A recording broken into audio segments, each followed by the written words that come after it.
नमस्कार दोस्तों, आपका स्वागत है अपनी YouTube चैनल PFP में। आज हम निफ्टी आईटी, TCS और इन्फोसिस के बारे में चर्चा करने वाले हैं। एक बड़ा झटका लगता हुआ नजर आ सकता है, एक अच्छी खासी गिरावट देखने को मिल सकती है। तो ऐसी सिचुएशन में एज ए रिटेलर हमें क्या करना चाहिए, इसके बारे में आज हम चर्चा करने वाले हैं।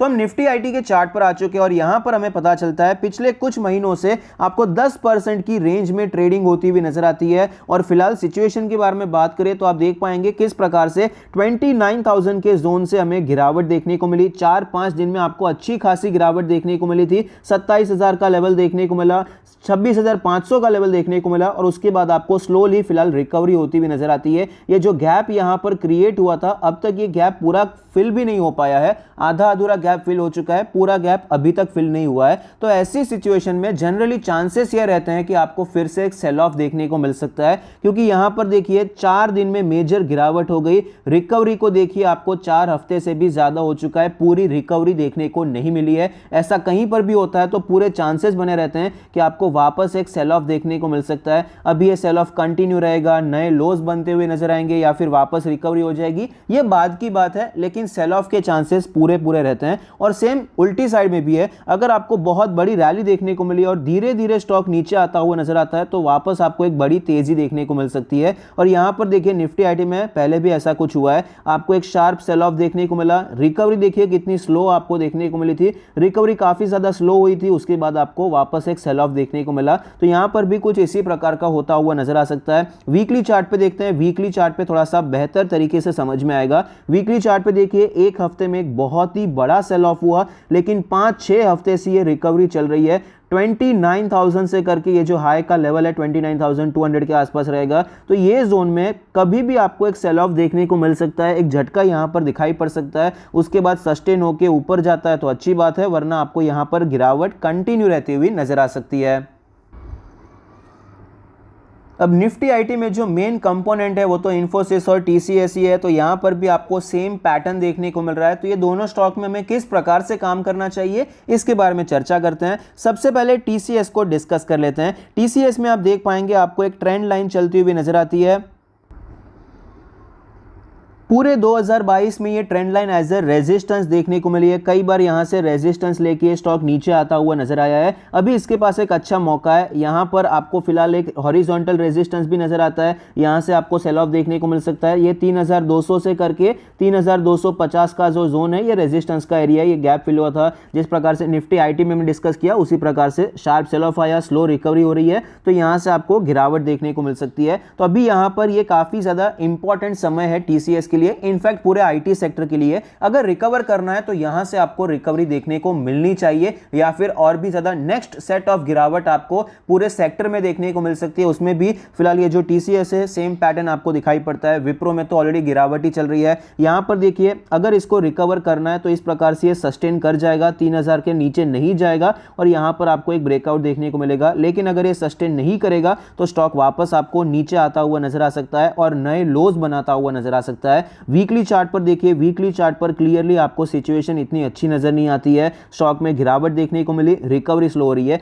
देखिए गिरावट यहां पर भी स्ट्रांग हुई थी, लेकिन जो नेक्स्ट कैंडल है कितनी स्ट्रांग देखने को मिली, तुरंत रिकवर हो गया। तो आपको ये स्टॉक वापस ऊपर जाता हुआ नजर आया। तो इसी प्रकार से अगर हो जाता है, रिकवरी स्ट्रांग हो जाती तो अलग बात होती, लेकिन यहां पर ऐसा नहीं हुआ है। हमने डिस्कस किया, बजाज फाइनेंस के वीडियो में भी डिस्कस किया, अगर सपोर्ट के तुरंत जल्दी आपको रिकवरी देखने को मिल जाती है तो अच्छा हो जाएगा, स्टॉक जल्दी नीचे नहीं जाएगा, ऊपर के लेवल पे होल्ड करेगा। बस ये सेम लॉजिक टीसीएस में हम वीकली चार्ट पे अप्लाई कर रहे हैं। यहां पर भी जैसे स्ट्रांग रिकवरी देखने को मिली तो चांसेस ये रहते हैं ये सस्टेन कर जाएगा। यहां पर भी देखिए स्ट्रांग रिकवरी आई थी लेकिन सस्टेन नहीं किया, लेकिन प्रोबेबिलिटी की बात हो रही है। फिलहाल यहां पर धीरे धीरे जा रहा है ऊपर, तो एक सेल ऑफ आपको देखने को मिल सकता है। मंथली चार्ट के बारे में अगर हम बात करें तो मंथली चार्ट पर भी लेवल काफी ज्यादा इंपॉर्टेंट है। 3,000 का लेवल होल्ड करना चाहिए। अगर यहां से ऊपर जाना है तो एक अच्छा मौका है टीसीएस के लिए या फिर पूरे आईटी सेक्टर के लिए। यहां पर एक ऑलरेडी अच्छी खासा प्राइस करेक्शन हो चुका है, पिछले कुछ महीनों से टाइम करेक्शन हो चुका है। तो ये ट्रेंड लाइन का ब्रेकआउट होता है तो एक अच्छी तेजी हमें देखने को मिल सकती है।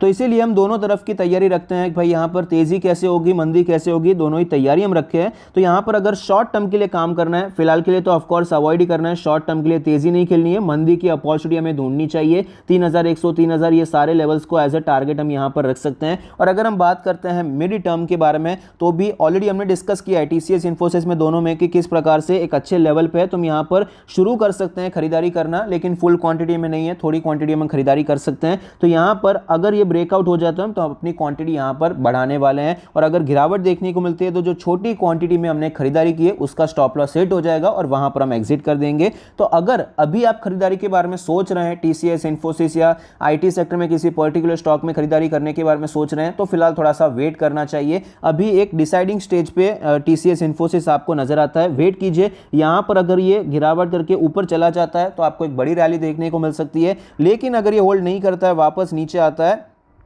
तो वापस आपको ये नीचे आता हुआ नजर आ सकता है, नए लोज बनाता हुआ नजर आ सकता है, तो आपको एक अच्छी अपॉर्चुनिटी मिल सकती है।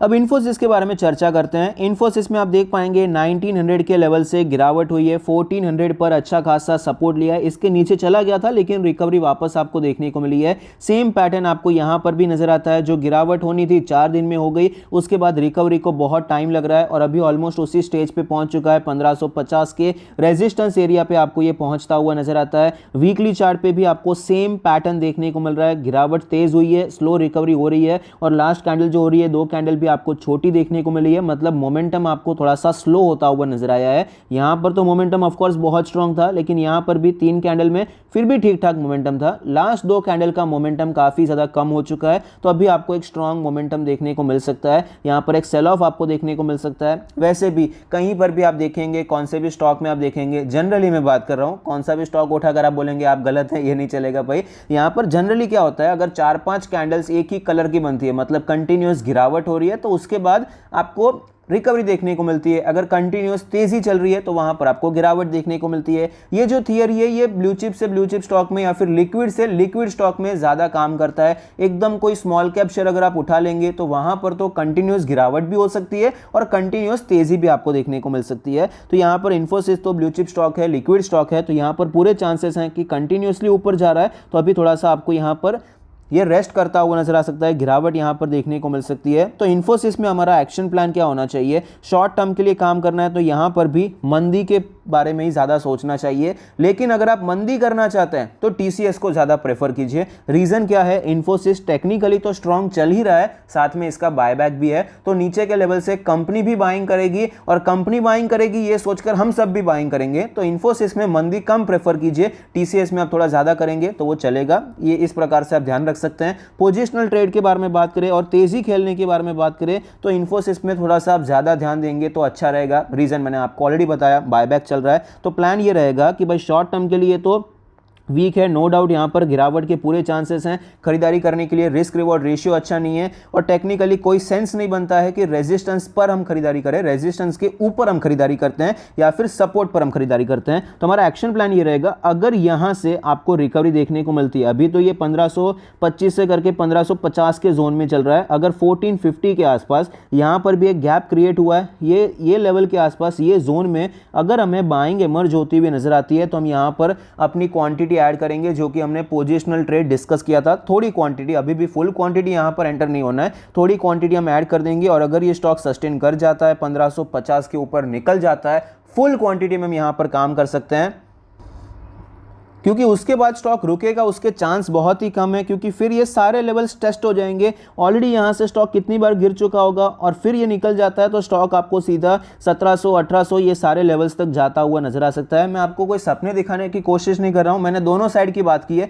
गिरावट भी हो सकती है, तेजी भी हो सकती है, कुछ भी हो, हमें दोनों तरफ तैयार रहना है, बस हमारा काम यही है। मार्केट में क्या होगा प्रेडिक्ट नहीं कर पाएंगे, लेकिन जो भी होगा हम उसको फॉलो करने की कोशिश करेंगे। अभी रेजिस्टेंस पे तो अभी कुछ नहीं, वेट करेंगे। अगर यहां पर तेज़ी के संकेत आते हैं ये जोन से तो हम क्वांटिटी ऐड करेंगे, और यहाँ से भी तेज़ी आती है तो और क्वांटिटी ऐड करेंगे। लेकिन अगर ऐसा कुछ नहीं होता है तो कुछ नहीं, जो क्वांटिटी हमने ऑलरेडी यहाँ पर इस जोन में बनाई हुई थी हम उसको एग्जिट कर देंगे, हमारा स्टॉप लॉस छोटी क्वांटिटी पे हिट हो जाएगा। ये प्लान हो गया ट्रेडिंग का। लॉन्ग टर्म के बारे में बात करें तो यहाँ पर हम क्वांटिटी ऐड करने के बारे में सोच सकते हैं, लेकिन स्टॉक अगर और नीचे आ जाता है थोड़ा वेट करना चाहिए, क्योंकि स्टॉक नए लोस बना सकता है और ये जो सारे लेवल्स थे इसको ये टेस्ट करने की कोशिश कर सकता है। 1250 के लेवल्स तक यहाँ पर खरीदारी कर सकते हैं। आई होप मैं ज़्यादा कंफ्यूज आपको करने की कोशिश नहीं कर रहा हूँ। एज ए ट्रेडर मैं जो सोचता हूँ, दोनों तरफ की जिस प्रकार से तैयारी रखता हूँ, एनालिसिस करता हूँ, ये आपके साथ शेयर करने की कोशिश कर रहा हूँ। बस हमें फॉलो करना है। जब हम प्रेडिक्ट करना छोड़ देंगे, फॉलो करना शुरू करेंगे तो प्रॉब्लम्स कम हो जाएगी, थोड़ा सा ईजी हो जाएगा शेयर मार्केट में काम करना।